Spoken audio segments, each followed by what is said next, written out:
Hey YouTube, welcome to my channel. Top Deck King here.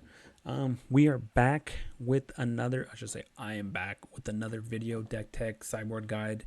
As always, the deck link, the stream deck or deck link will be in the description of the video, so check that out, as well as my Twitter, Twitch, and stuff like that. Check that out over there. So always check the description of the video, and I always break the video down into parts. You'll have it into the deck intro, the matches, the sideboard guide, so you can easily navigate through the video to see what you want. If you want to watch the matches, you want to see the intro, the deck sideboard guide, whatever. But so the video will always be broken down to there. So but before we get into that, for all the people who've already subscribed, thank you for supporting me. And for all the new people watching, I would appreciate a subscription if you are a subscribe or follow, whatever. It's free, but go ahead and do that if you enjoy the video. And as always, I always look forward to criticism or any way to improve this deck. So go ahead and drop any comments down if you try this deck, or what do you think I can do to change this deck to improve it. I love to hear your feedback. This is an interesting deck. It's a OTK Locust God combo deck. So let's get into the deck intro real quick before we get into the matches. All right, so what does this deck do? It's literally plays Locust God and Sage of the Falls. Those are the only two creatures it plays, and it wins off that. It's an infinite combo. So Locust God says, whenever you draw a card, put a 1/1 into play, flying haste. And then Sage of the Falls says, whenever another non-human creature enters the battlefield, you can draw and then discard. So it's a loop with these two, because you're drawing, discarding, and then when you draw, you create a 1/1. And then when a 1/1 gets created, you draw a card. So it's not an infinite loop, obviously, because you're drawing cards off the top of your deck, so you can deck yourself out. Obviously, that's why it's a Yorion deck, so that way you can have the extra 20 cards in your deck, so you don't deck out. But that extra 20 cards allows you to win the game without killing yourself. And then the rest of the deck is just board wipe effects, and then so what the way to get these two guys out is creativity. So what this does is you sack two artifacts or creatures, and then you you reveal off the top of your deck until you hit creatures or artifacts. But this deck plays no other creatures other than these two. This deck plays no artifacts. So when you play creativity, you're going to guarantee hit these two cards. As long you can't play this card until you have two creatures in play. Once you play two creatures, you cast this card, destroy those two creatures, and it guarantees you, and it hits you these two cards, as long as they're not in your hand, of course. But yeah, so that's why we play a bunch of token generator cards, like Birth of Meletis creates an 0/4. Omen creates you two bodies. Raven Warning creates you a body, and it helps you out with your sideboard, and you grab stuff like if you need a Grafdigger's Cage or Rest in Peace or whatever it is. I also have another piece of the combo in the sideboard that Raven's Warning can grab in case you lose a piece. They either Thoughtseize it or dies or something like that, but Raven's Warning can go put it on top of the deck, and then Creativity can grab it off the top. We played two Deploy. It draws you cards, creates you dudes. Shark Typhoon creates you dudes. The only thing I guess you can do here, other than that, I didn't put it in, is you can add one of the lands, the castles, to create you a 1/1.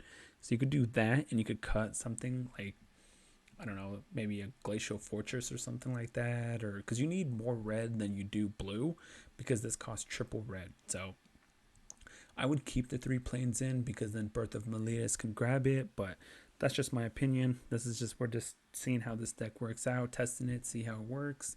But yeah, that's the combo. So creativity with 2 creatures, you win the game. But yeah, let's go and see what happens in the matches. Hopefully it works out exactly how I'm planning it to work out. Alright, we are playing some Locust God combo deck in Historic. Locust God. Bring it on, bring it on, bring on the fun. Bring on the fun. Let's see how fun it becomes, actually. It's been very fun, so been very Jenga. So we're playing against the what's it called? The Jund Sacrifice deck. Jund Sacrifice. Blooming Marsh. Play. Yep. Okay, so Steam Vents. Yep. Play Steam Vents because we need triple red. So gotta play my red mana as soon as I can. Otherwise, it ends up becoming. Wow. Okay. Pretty good. Pretty good start, opponent. All right, so we play. Actually, I have Omen in my hand, so actually I play Glacial Fortress here. Can also hold up Fire Prophecy as well. So we have the combo. If we draw another red land, we have the combo for the win. Because Omen gives us the 2 creatures, and then Creativity wins us the game because we go grab the 2 creatures. So the 2 creatures to win the game, I should say. But ooh, Midnight Reaper. That's a spicy meatball.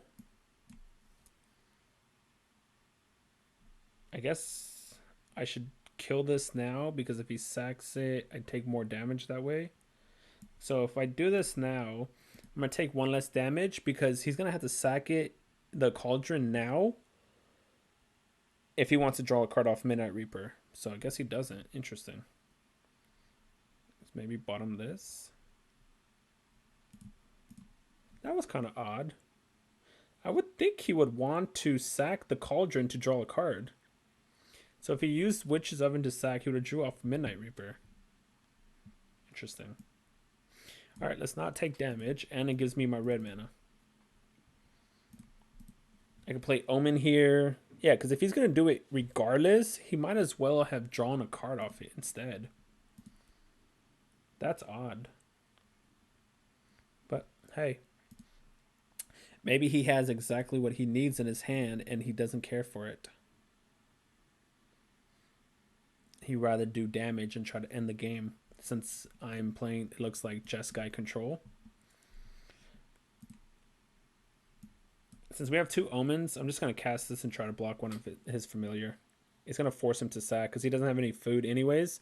So it's going to force him to sack it. Otherwise, then he has no creatures to sack for Witch's Oven. He could obviously cast another creature and then sack that and then go off with the Witch's Ovens, obviously. But which he has another Cauldron familiar. Easy peasy for him. And he has a claim to the Firstborn, which, okay, that works too. Sure. Sure thing. Alright, so we're going to just take the damage and then go for lethal next turn. As long as he doesn't have a kill spell. Or we don't draw the combo. One of the two. Or we don't die because we have to shock this. So there's a couple of things, you know. He doesn't have a kill spell, or we don't die, or we don't draw one of the combo pieces. I mean, if we draw one of the combo pieces, we're technically fine because we could Fire Prophecy it away, but it just takes another turn to do it. So instead of a turn 5 kill, we'll have a turn 6 kill. So that's the difference. Alright, so you play this, then we won the game. He gets to draw a lot of cards, though. So maybe not, actually. Oh, but then he doesn't get to play... He doesn't... Okay. He doesn't... I was like, he doesn't get to play any of the cards, sort of, but does. Okay. No! See what I mean? Why? Why would you draw this? That's hilarious. So now I have to use Fire Prophecy to make him kill the creature. And if he... That sucks. I could have just casted this also, I guess.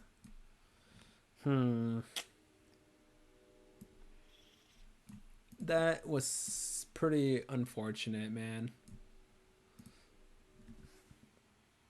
That was pretty unfortunate.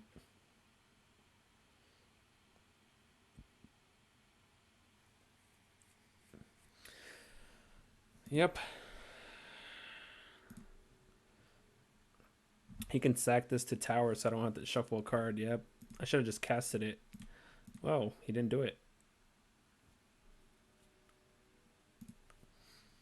Oh my gosh, we drew the card though. For real, for real. For real, for real. I had to say it, huh? I had to say it. I had to say if I draw the combo piece, we're gonna... Oh, let's see what he does. We had the turn 5 lethal, but not anymore. Now if he hits... If he kills, or if he takes one of our creatures, we don't have the kill. Or if he Thoughtseize of Creativity, we don't have the kill. I think he has Claim to the Firstborn in his hand. Mayhem Devil. Okay, that's probably just gonna suck. Darn. Why'd you have to be drawn, man? Seriously. Now we need another creature, I guess. Now we can't. Yep. Oh, man. That was so unfortunate. That was so unfortunate. Our 1/1 tokens don't do anything anymore. Mayhem Devil prevents all that. With his double Witch's Oven. Yeah, there's nothing to do about that. Gotta keep Fire Prophecy. Sweltering Suns I don't need. Okay. So we have to Fire Prophecy the Mayhem Devil. And then add Yorion to our hand. And hope we don't die. Because we're taking... So he sacks 1. Brings it out. We're taking a lot of damage. He's going to kill this. I mean, we have to do this, though. We can't let this Mayhem Devil survive or we lose the game. Yep. Kills the... Yep. And then he can sack. We take 2. Right? Because of the cauldrons coming in. So we are down to 11. Then he can sack. We'll go down to 10. Okay. Sure. Grab Yorion. Play the land. We're not dead. We're not dead. Let's see what happens. We are not dead. We're at 9. He can take us down to 7. Take us down to 5. The current situation, he can bring us down to 5. 1, 2, 3, 4, 5. We got blockers here as well now. We gain 4 life as well. So 1, 2, 3. We get to create 4 dudes and scry 2 and gain 4 life. So we're not dead. And then we have the blockers. Don't think I need either. I'm going to probably just keep them both just so I don't draw one of the combo pieces. I don't need these cards, but I don't want it to repeat again like this where we drew it. If we draw it, we lose. So the other piece is Locust God. If we draw Locust God, we just lose the game. Sure. So I have to be careful and not... Okay, so now I just can't lose 2 of my creatures is all. So I could chump block and block. I take 1, 2, 3. So past the blockers, chump, and then block, and then I take 3. Sure. And then I win the game. Because he can't do enough damage. He's going to sack my 2 tokens, which is fine. That doesn't do anything. And then he could bring 1 back, so I'd take 7. We're not cycling Shark Typhoon because that's just going to kill us. So I'm going to put a shift enter here so that it doesn't keep asking me about sacking, or it's just cycling this, I should say. Yep. All right. Good game, opponent.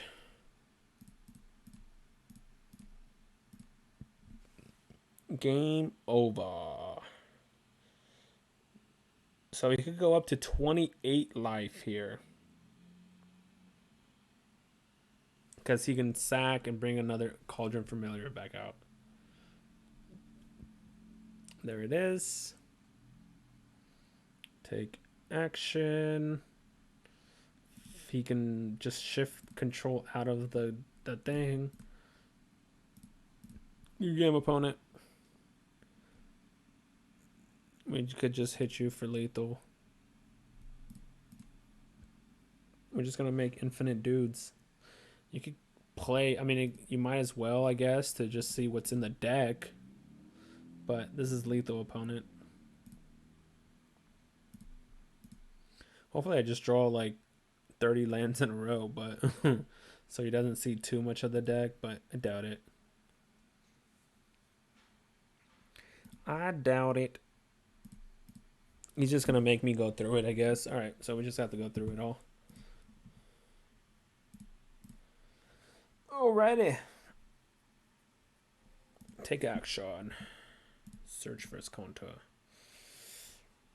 I'm going to try to give him as least information as possible, so not discard cards that he would be like, oh, what is that? You know? So just going to keep doing this until I have, we'll just say 30 tokens, I guess. But I only need 28 here because he could gain 1 life only.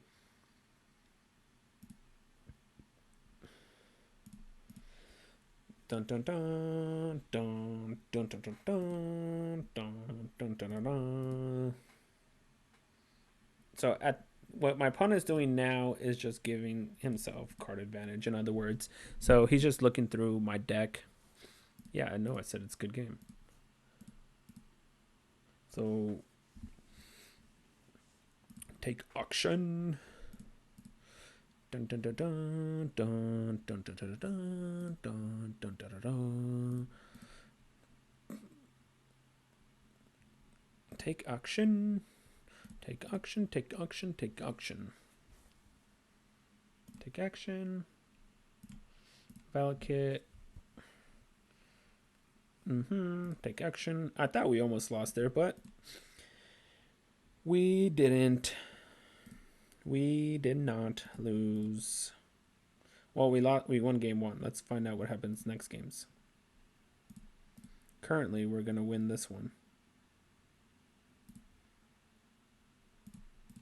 We just have to make enough tokens.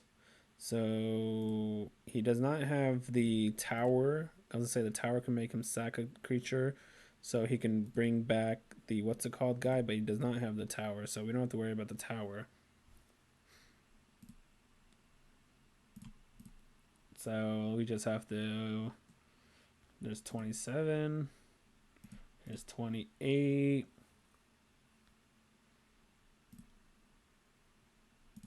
Like I said, I'm going to do it to 30, and then I'm just going to attack with everything. Just in case he can gain, like, say, 1 extra life or something. I mean, he can't, obviously, because we know what he has in play, but decline.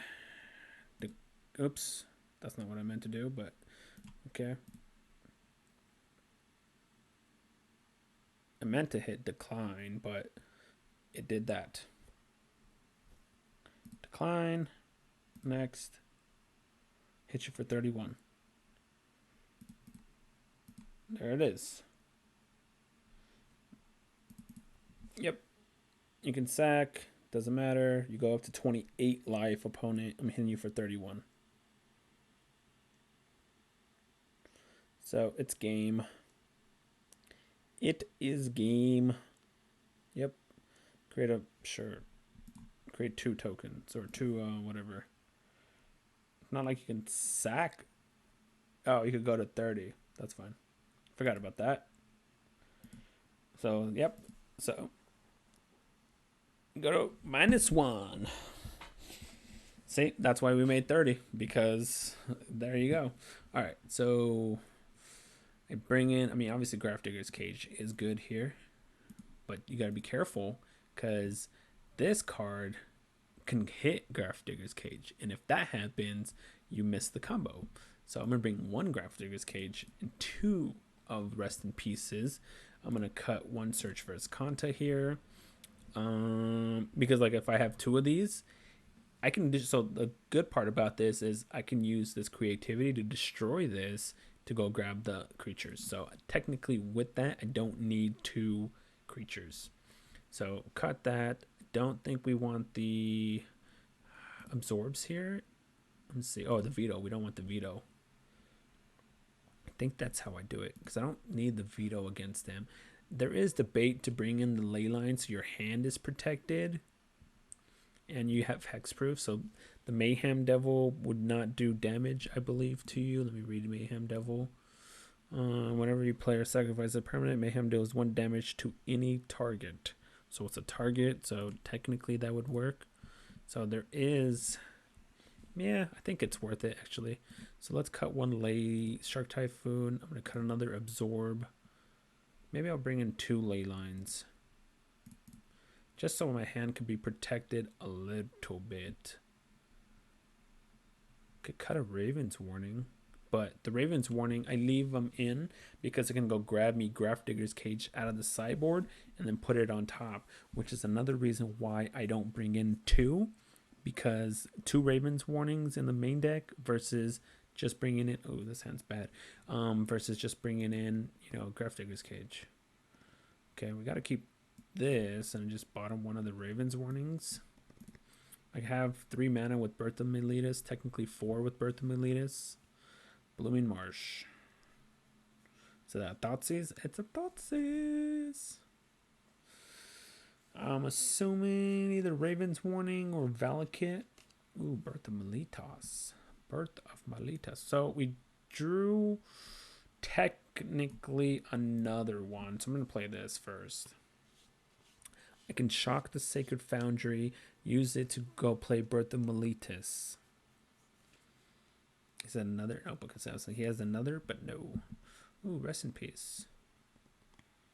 Rest in peace. I'm going to play this, actually. I don't want him to Thoughtseize this out of my hand just to be safe. He could, obviously, he could easily have Reclamation Sage here, but there's less Reclamation Sages in their deck than there are of Thoughtseize. Oh, great. But luckily we have this. But great. All right, let's play Search for the Land. And then we'll play Glacial Fortress. I could have also just played the Raven's Warning here and then created the 1/1. I probably should have done that, but with Witch's Oven, he's probably just going to sack it anyways. So, ooh, look at that. Would you look at that? Ooh, now that's a little tough. I could play the Valakut. Oh, I can't do that. I can't play the Valakut. Oh, that sucks. Double Midnight. That's pretty good. Never mind. I was going to say I could play the Valakut Awakening as my land, so it would be the 3rd one, but I can't because I need to use that to get rid of this Sage of the Falls. Correction. Yep, so he's playing the Collected Company version. So he has their, oh, Priest of Forgotten, sure. So we're just going to block here. Attack for 1, draw a card, look at his hand, and see what we're working with. Oh, well. Welp. Okay. Wait. Oh, never mind. I was like, wait. I was thinking I had 2 of these guys in play, but I don't. Okay, so he has 2 lands. So... oh, man. He has 2 lands, huh? 2 lands. I mean, yeah, we pass. We play the Valakut Awakening. We shuffle back this Sage of the Falls, Narset, and just kind of hope for the best and that we don't draw another piece of the combo. Okay, so pass. Let's block. And with Rest in Peace, if he does sack these, he doesn't draw cards because they don't die, they get exiled. So if he wants to do that, that's fine with me too. I mean, I lose my 0-4, that's fine. Okay, you don't draw any cards, opponent. I could even just give this up, actually. He draws from the Priest, but he doesn't draw from the Midnight Reapers because of Rest in Peace. See, he only drew one card there. I could also play Narset, and it prevents him from drawing multiple cards. So, but I think I'm just going to play Valakut and shuffle 2 back in. Claim to the Firstborn. Well, now that changes things up a bit. Sack that. I guess I'm assuming he drew Claim with Priest. Otherwise, he would have just gone ahead and claimed my dude instead of giving him 2 Midnight Reapers there. Pretty sure that's what happened. So let's Valakut. So 1. Thinking Narset. Should I just do it for 1 and then cast Narset to start digging for some cards? I think that's the best play. Okay. Fire Prophecy 1. That way I get to get Narset's effect twice by playing Fire Prophecy here. Yeah, let's put the land on the bottom. Drew another land anyways. Because now I get to protect Narset. Oh, there's another Narset. But, alright, so what am I putting on top here?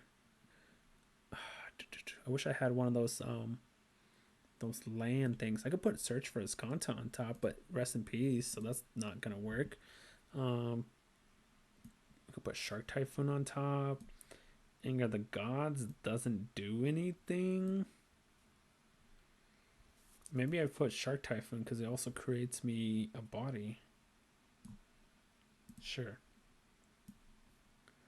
So, I mean, it doesn't create me a body here, but it creates me a body next turn. If I hit nothing. Oh, there's Wrath of God. Never mind. Never mind. We'll just Wrath of God him because he's going to cast his 5/5 here. So, correction to that. Yep. And he can only hit Narset here for 1, so that gives us another... Oh, well, never mind. Narset's dead. Because he could just sack and do the damage to it. Oh, wow, he didn't do it. Okay, then I'm just definitely going to be doing this. 100% doing this. I have another Narset. I'm going to take a Narset. Let us Sweltering Suns. Keep the Wrath of God and then play the Narset. He can sack. So he can do what? 2 damage to us? Because he can sack that does 1 damage to us. Then he can sack the food to do another damage to us. So we're looking good. So far, we're looking good. We obviously need to draw the creature effects. So, but we have 4 Omens. We have Shark Typhoons. We have deployed the Pless or whatever it's called. So we have ways to draw. We can even draw technically a Grafdigger's Cage. Could have put Grafdigger's Cage on top and then this. But then the problem with that would be that doesn't do very much. That doesn't, it's a die trigger again, so if I Wrath the God, it doesn't work. I just need to start hitting some, there we go. There's the win. So put this on, we have 1, 2, we don't need that much blue. Put this on red. 1, 2, 3, 4. I can play Wrath the God here. And it still holds me up Omen. So Dread Horde is another die trigger, so Rest in Peace goes around it. Yep, that's fine. I mean, the only bad part here is he's going to be gaining a lot of life. So that's the bad part. So 1, 2, 3. 1, 2, 3, 4, 5. He can gain, if he casts this, he could go up to 23. But then we just win the game. If he doesn't cast it, then he could go up to 29. Cauldron? Sure. So we win the game, I guess. As long as we don't draw the piece, we win the game. Don't do it. Don't do it to me. Yes.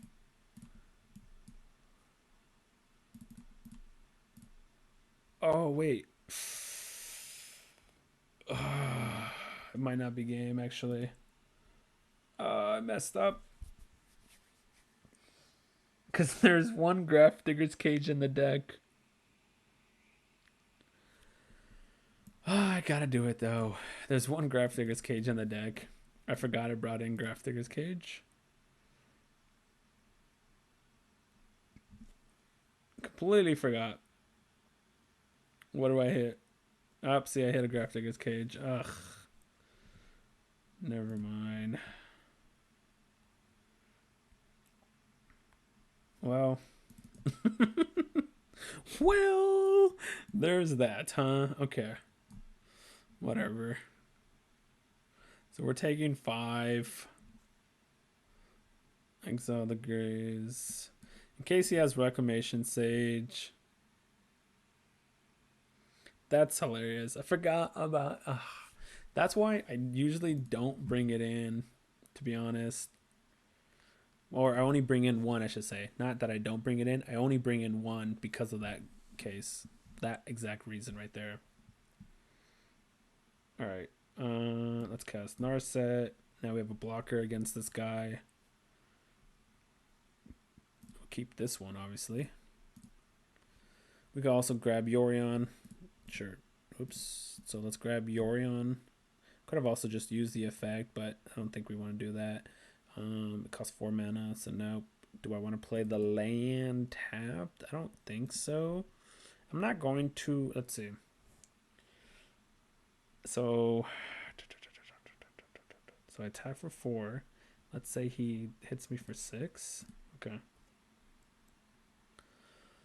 Alright.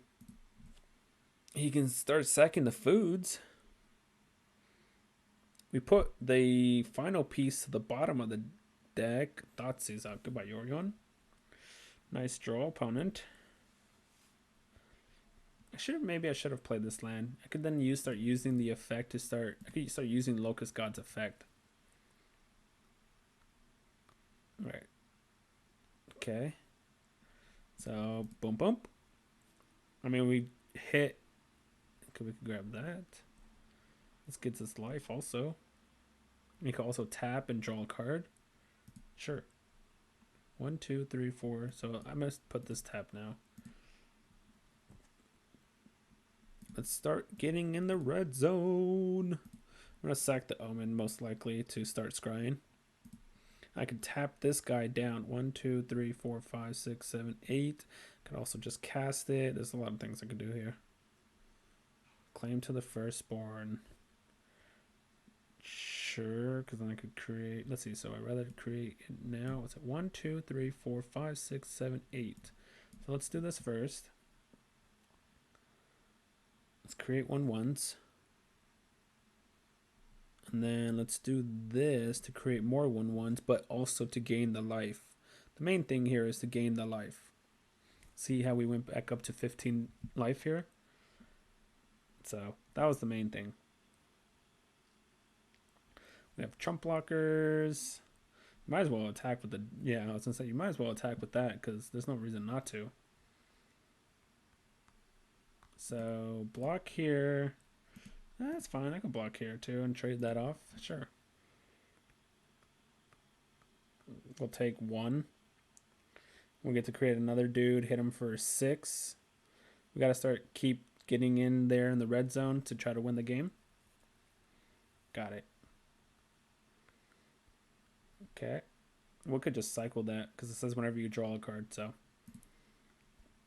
we'll keep it for the cycle.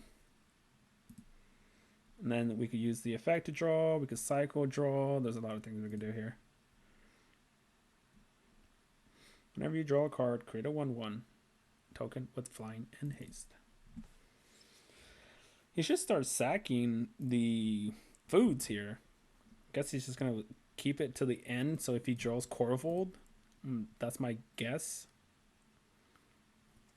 So if he draws Korvold, he could start sacking a lot, you know? Well, we won the game with that then. All right, we're gonna sack this just so we can make sure we don't draw the other piece. So, yep, both of those are perfectly fine. So he could gain 3, 6, 9, 12. He could create some more. That's fine. Dun, da, da, da, da, da, da, dun, da, da, da, da, da. We can even just kill this Grafdigger's Cage, actually. We'll go ahead and do that instead. So that way I can attack with these guys. I have 50 cards in the deck. There it is. Alright. Good game. There we go. We got against Jund Sacrifice. Alright, let us play some Locust God combo deck in Historic. Let's see how this deck runs up. So far, it's been doing pretty good for me. Like I said, but then again, it's only brought me from gold to platinum. Haven't been able to play as much. So let's see what happens. I'm pretty sure I could easily get to diamond with this deck, if not mythic. But here we go. Let's find out. Alright, so this hand's pretty fine. Obviously, we're missing blue mana to play Narset, but we could play every other card in our hand. So this is definitely a keeper. His companion, I mean, and I'm assuming blue-white control. Well, not blue-white control because there's Temple Garden. So then maybe Bant control, because that's that companion. The only deck I've seen it in is blue-white control. But all right, we drew our blue manas, so now we can cast every single card in our hand. We're just playing against either like a Bant mid-range or Bant control. I believe it's Bant mid-range from what I've been seeing, or Bant ramp or something like that, where they're playing like Nissa's, Growth Spirals and stuff like that, and Explorers and whatnot. So put this on blue. Let's play Narset. And the reason we're playing Narset is because, like I said, I believe they're playing... Oh, we're just going to grab the creativity here because we have the combo then with Omen in the Sun. But I believe they're playing Bant mid-range deck with the Explorers and Growth Spirals. So we're playing Narset to prevent them from drawing cards here. So put this play tapped. Use Narset. Wrath of God was not great to draw, but hey, you know. Let's see, Shark Typhoon or Omen. I think I'm gonna grab a Shark Typhoon here. Omen's obviously good, but Shark Typhoon gives me another creature for the creativity, and it draws me a card. And since I know I have Omen already to create the 2 creatures, but it doesn't hurt to have another creature generator. The only difference of Omen and Shark Typhoon is, you know, scrying, because we're gonna draw 1 card regardless. This is an easy discard of Wrath of God. I feel like he's going to attack Narset. I'm going to cycle Shark Typhoon most likely to block it. I could Fire Prophecy, but I think I'm just going to Shark Typhoon and save the Fire Prophecy at the moment. And then block it. I could have just gone for the combo, let Nissa die. Narset die. And then just play Omen and then go for the combo. But I don't mind waiting 1 more turn just to see what they do.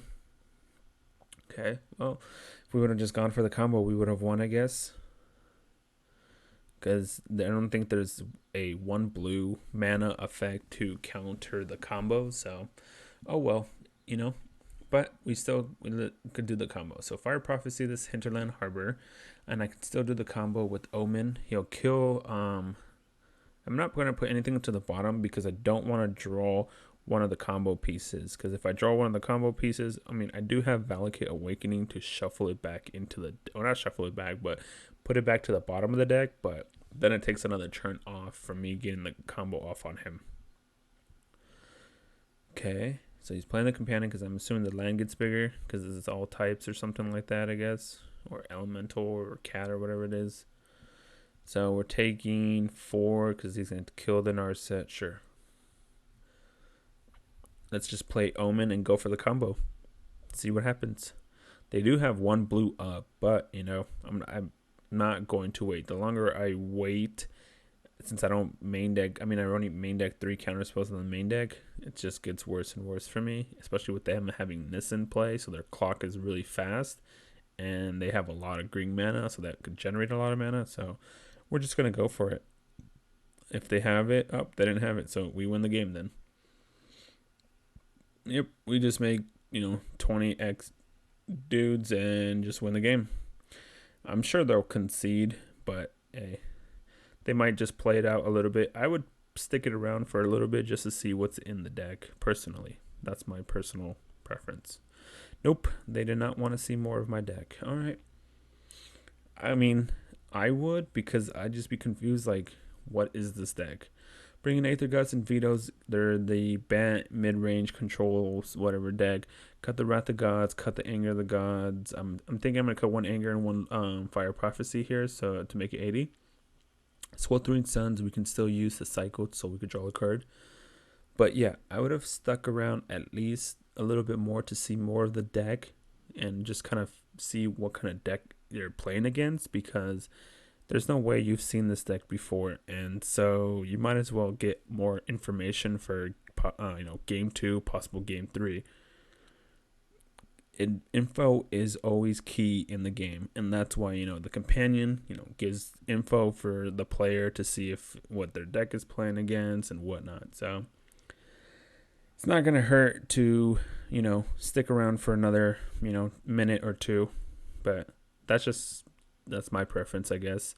It doesn't have to be for everyone. So all right, so let's see what opponent decides he wants to do. I'm sure they're bringing in more counter spells. Maybe they have a few like negates or something like that, or Aether Gust, because Aether Gust works, because creativity is a red card, so technically Aether Gust works. But let's see. Game 2. I mean, we have lands and counter spells and omens, so the only thing that sucks is all my lands come into play tap, but I can't. Yep, and there's another tap land. Woohoo! All right.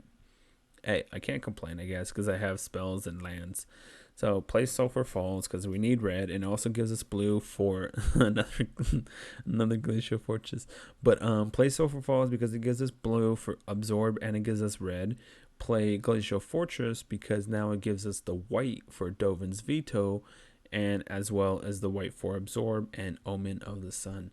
Well, Grafdigger's Cage is good against us, but it's also not good against us because we could use creativity and just destroy it. So pay 2, and that's why when people bring in Grafdigger's Cage against me, I don't really care, because I can still destroy. Creativity says destroy target artifact or creature, and that player gets to search for, or not search, but reveal the top cards of the deck until they hit a creature or an artifact. So if I have 2 creatures in play, I can do X equals 3 and destroy my 2 creatures and their Grafdigger's Cage and still be able to combo off against them. So Grafdigger's Cage does absolutely nothing against this deck.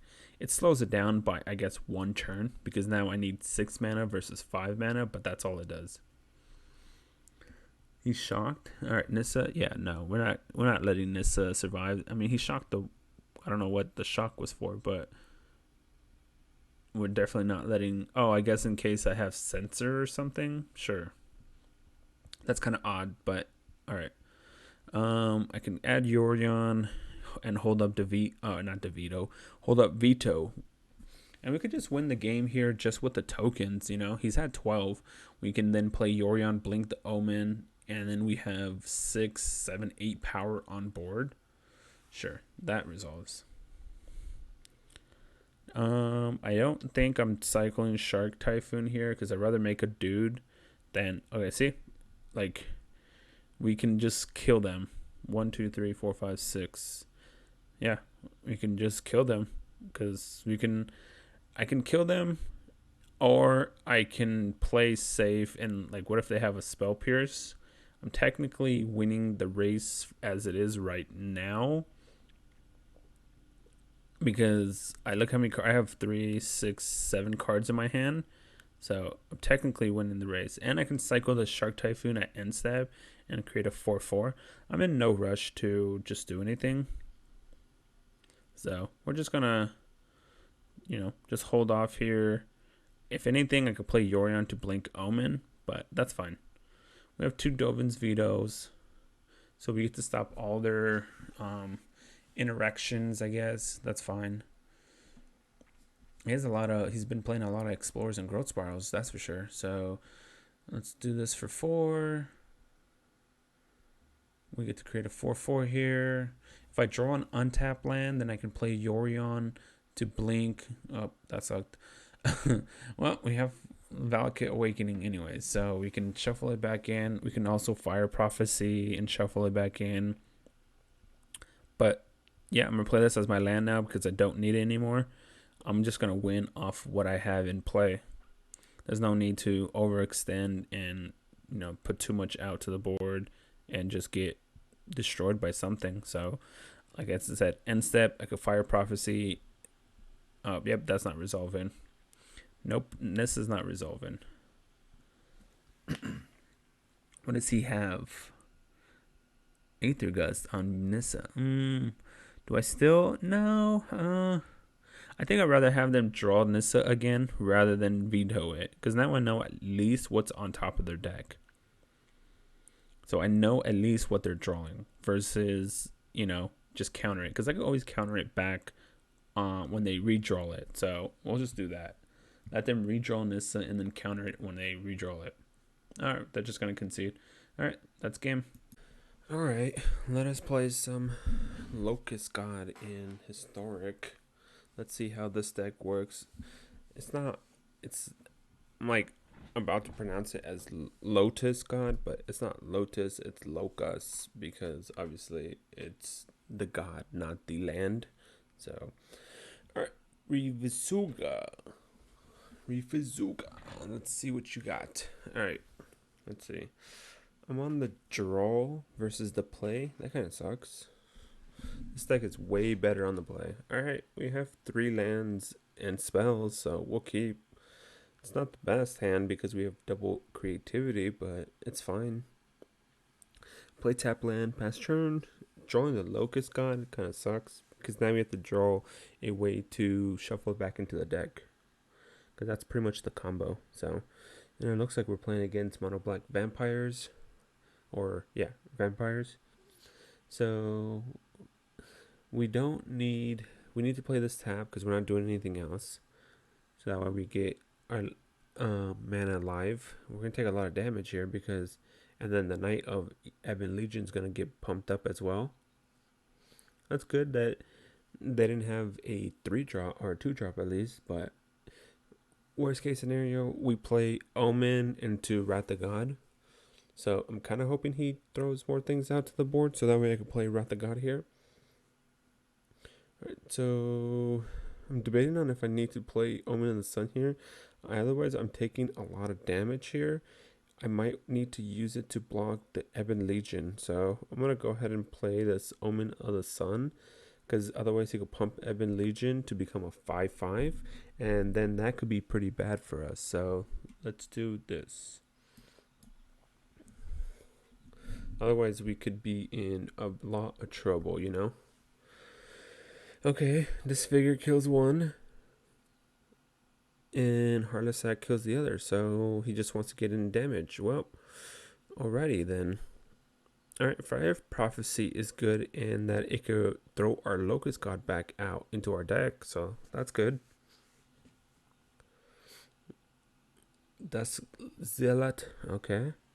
It's a 1/1, but it's still something that you're going to have to probably be worried about. I would think of play the land, grab Yorion, and hold up Fire Prophecy.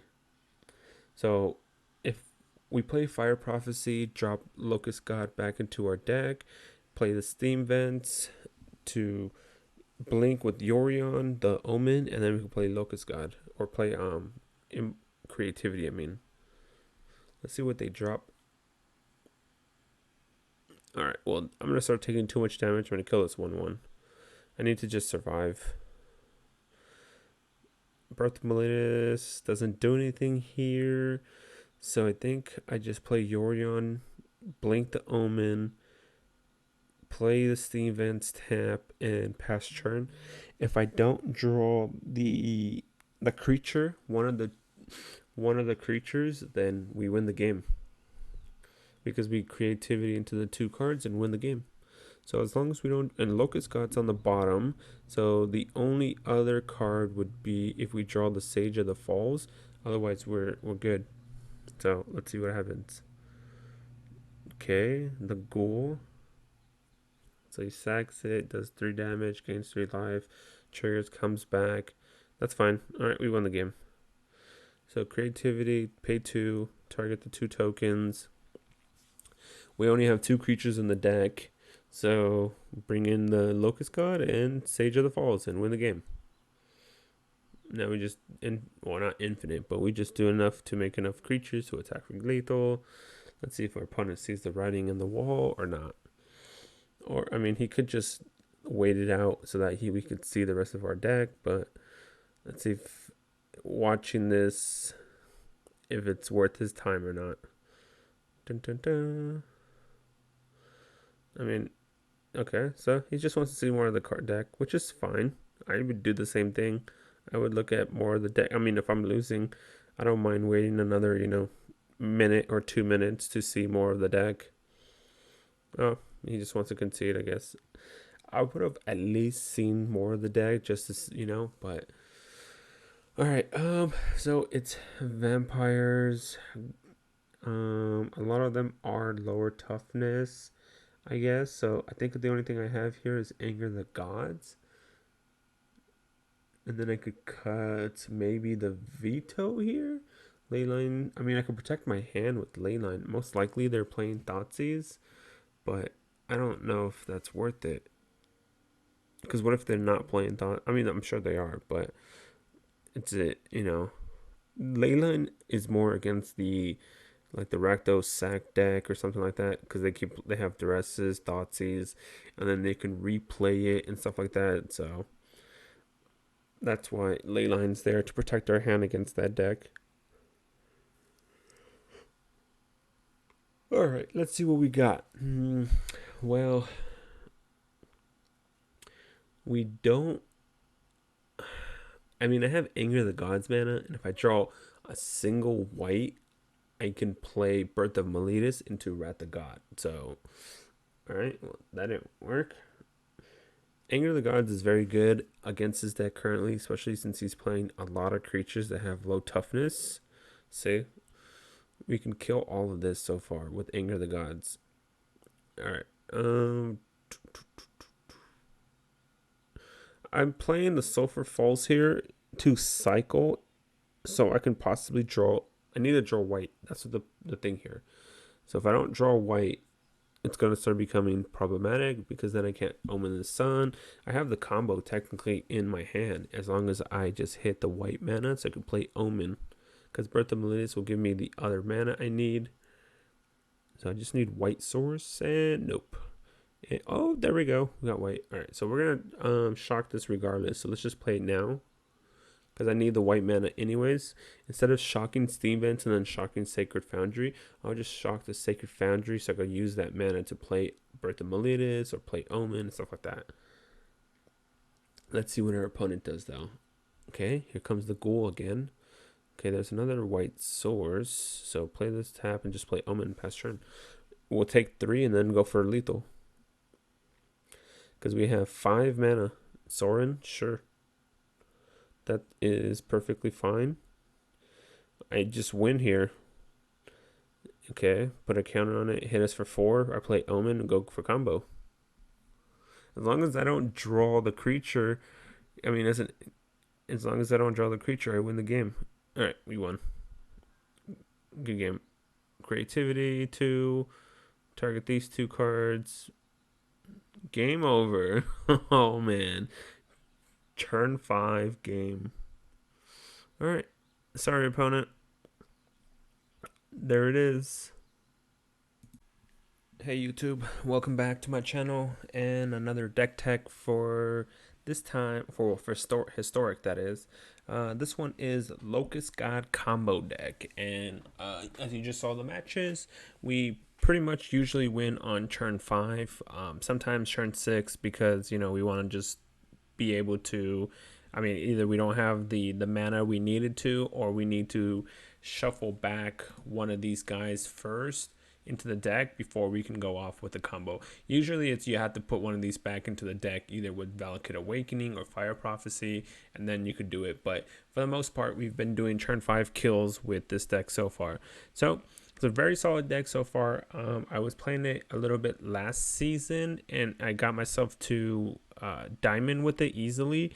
And now at the beginning of this season, I'm going to play with it a little bit to get to Diamond. I don't really have much time to play with it. If I did, I would say this deck probably can easily make Mythic into, with it, make Mythic. But I don't got time right now to play as much. So I'm pretty sure I can make Diamond with this deck. So let's go ahead and get into the sideboard guide. Before we get started to the sideboard guide, I appreciate everybody for subscribing, and I always enjoy hearing back from you, either if you play this deck or any feedback about this deck. So please feel free to drop any comments down in the comment section. Give me any feedback about the deck, about the video, about anything. If you try this deck, I would love to hear your opinion on it to see how I can make it any better, if that is, if you try it out and whatnot. So yeah, drop some comments down below. Let me know what you think of the deck. Drop some feedback and everything else. And let's get into the deck tech, or a sideboard guide, I should say. So I'm going to give you a sideboard guide to 4 decks. The 4 more popular decks of this week / last week in Historic currently. So obviously each week the meta game is going to change. One week this might be popular, the other week the other deck might be popular. So as far as that goes, I am going to leave it at the moment for what it is right now. So the first deck that I am going to give you a sideboard guide to is obviously Gruul. You're going to see Gruul. I mean, there's no question about it. You're going to see a Gruul deck. So the first deck, with being Gruul, what I sideboard in is 3 Aether Gust and 1 Anger of the Gods. And what? That was odd. I don't know why I did that. Let's wait. Okay, unfortunate, but anyways, back to where we're at. So the first deck is Gruul. 3 Aether Gust. I bring in 3 Aether Gust and 1 Anger of the Gods. And I bring in Aether Gust because obviously every card in their deck is either red or green, and Aether Gust can hit it. Anger of the Gods, for the most part, all their creatures have 3 toughness. Obviously, some of them could get out of 3 toughness range, like Pelt Collector or Gruul Spellbreaker, but for the most part they're all going to have 3 toughness, and a 3 mana board wipe is what you're looking for. So I bring in those cards. Then what I take out is I take out 1 Dovin's Veto because I don't really want a counter spell to spells against a creature based deck, and I cut 2 Absorbs because for the most part they're having 2 drops and whatnot, and you don't really want to be countering. I mean, the 3 life gain is relevant, but if you're countering a 2-drop with 3 mana, it's not very good. And on top of that, if they already have a lot on the board, it's not going to be good to absorb, have it draw and absorb when they already have, say, 6 or 7 power on the board. It's not really going to do anything. And I cut 1 Shark Typhoon because on turn 3 is the earliest you can create a token with this. And on turn 3, if you're creating a 1/1, they already probably have a 4/4, a 3/3, or something like that. So against Gruul aggro, I bring in 3 Aether Gust, 1 Anger of the Gods, and I take out 1 Dovin's Veto, 2 Absorbs, and 1 Shark Typhoon. I mean, your main deck should be pretty decent against Gruul already because you have 3 Wrath of Gods, you have 3 Sweltering Suns, 1 Anger of the Gods, 4 Fire Prophecies, 4 Birth of Meletis because they make the 0/4s, 4 Omens, they make creature blockers. This makes a blocker Raven. Shark Typhoon make blockers. Depose could either tap something down or create blockers. So it should be good against Gruul for the most part, but that's why we don't have very much to bring in against Gruul. Now, the next deck that you'll see for sure is it's been making a climb on the ladder is Bant Control. And as far as Bant Control, I mean, we do have obviously dead cards with Wrath of God and, Anger of the Gods and Fire Prophecies and whatnot. So that's going to happen. They're going to have dead cards against us too with like Wrath of Gods and whatnot. So what I bring in is 2 Vetoes, 3 Aether Gusts. So just bring in counter spells, and I pretty much just take out the board wipe effects, the 3 Wrath of Gods and 1 Anger of the God. I leave in Sweltering Suns because it can cycle. So worst case scenario, if let's say they play Nissa, you can use it to kill the man lands. or worst case scenario, you can just cycle this to draw a card. So it's pretty simple against Bant control. It's you just bring in the vetoes and the gust, and you take out Wrath of God and Anger of the Gods. So it's pretty simple, and like I said, you just pretty much combo off with against them. Now, the third deck that you will see, and I actually played against it quite a bit times, and I would say I am currently 4-1 against the Jund Sacrifice deck, is obviously you're going to see Jund Sacrifice regardless of what tier you are on the ladder or in your rank, whatever. You will see Jund Sacrifice in Historic. It is very efficient and a good deck, so you will see this deck. And what I bring in against Jund Sacrifice is 3 Rest in Peace, 1 Anger of the Gods, and 3 Leyline of Sanctity. So the rest of the piece, obviously, I want to exile their graveyard so they can't keep bringing back the cat over and over and over. It also stops their die trigger effects with Rest in Peace, so that's good, like Midnight Reaper and stuff like that, so that's good. I bring in Anger of the Gods because it does 3 damage, so it could kill the Mayhem Devil, the cat, and all that, and then it exiles those, so that's good. And then the 3 Leyline of Sanctities, I bring this in because they're going to have, Thought Seizes in their deck. They're probably going to bring in like Duresses out of the sideboard. So you want to protect your hand. And this also protects you from Mayhem Devil, the ping. Whenever something dies, it does 1 damage. So I bring in 3 Leyline of Sanctities pretty much for that reason. To stop Thoughtseize, stop Duress, and stop the Mayhem Devil damage. And then what I take out is Search for Azcanta. So I take out Search for Azcanta, obviously, because we're bringing in Rest in Peace. It's not going to help me. I don't really care for the loot effect in that aspect. I prefer it to get flipped, obviously, since most of my deck is spells. I cut the Dovin's Veto because they're a creature kind of base deck where either they're just pinging you with the cats and whatnot, or attacking you with 3/3s or 3/2s or whatnot. I cut 1 Narset here because it is kind of a little slow. They don't really draw cards, like unlike the Rakdos Arcanist deck where they do draw cards. So I cut 1 Narset here for that reason. And I cut 2 Absorbs because they're going to be casting 1-drops, 2-drops. And if you're going to use 3 mana to counter, say a cat, it doesn't really do anything because then they could just bring it back anyways once they sack and get food.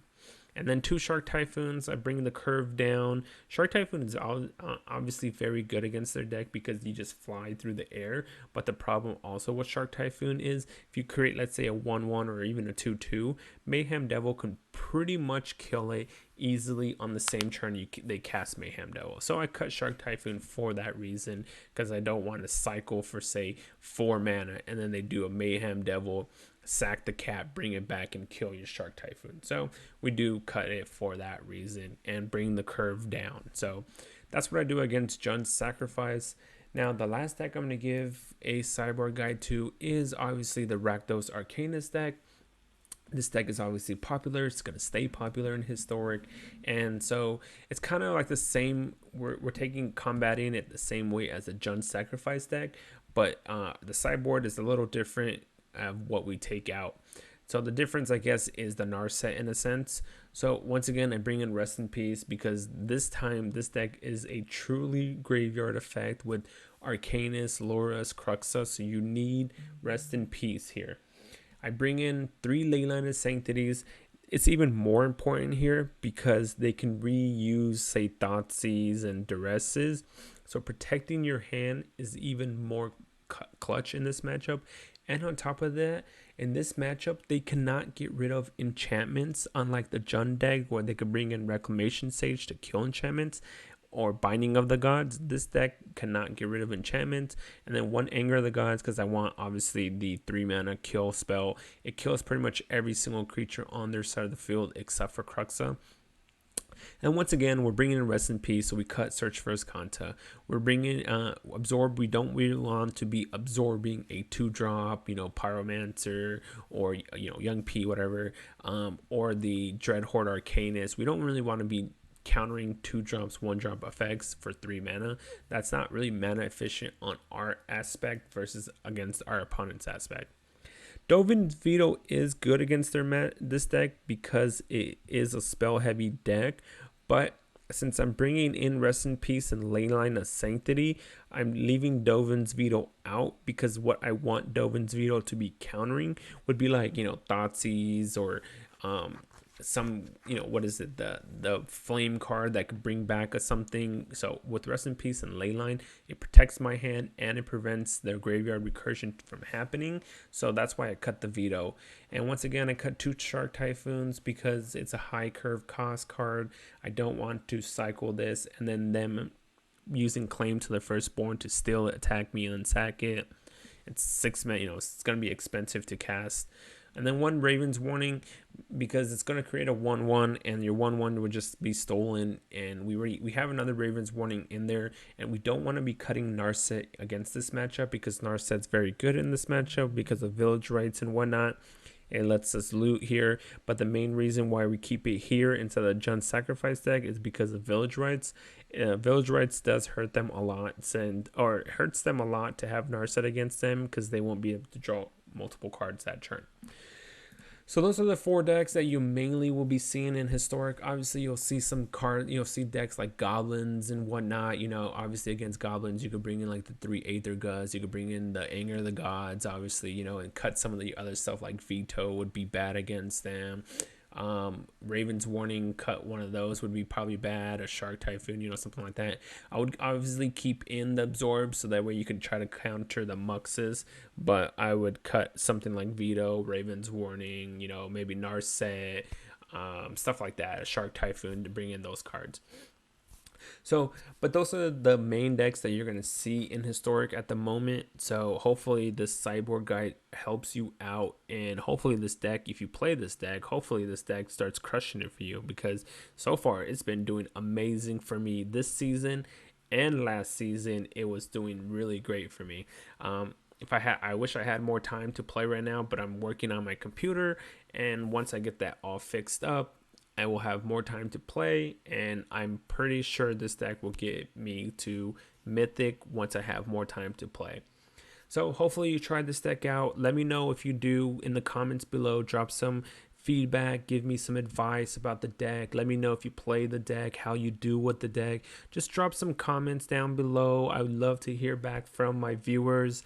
Hopefully, like I said, even if you're just here for the sideboard guide, drop a comment down, you know, say something like thank you for the sideboard guide, or whatever it is, or this is what you would change about the sideboard guide. Like, I would love to hear how I can make my sideboard guide even better against certain matchups. So feedback, drop some comments down below. Thanks everybody for subscribing and watching my video. To all the new people who are here, I'd appreciate if you do subscribe. Thank you if you do. Hit up that thumbs up, that like button, hit that notification, and I will see everyone on the next deck tech. Thank you for watching.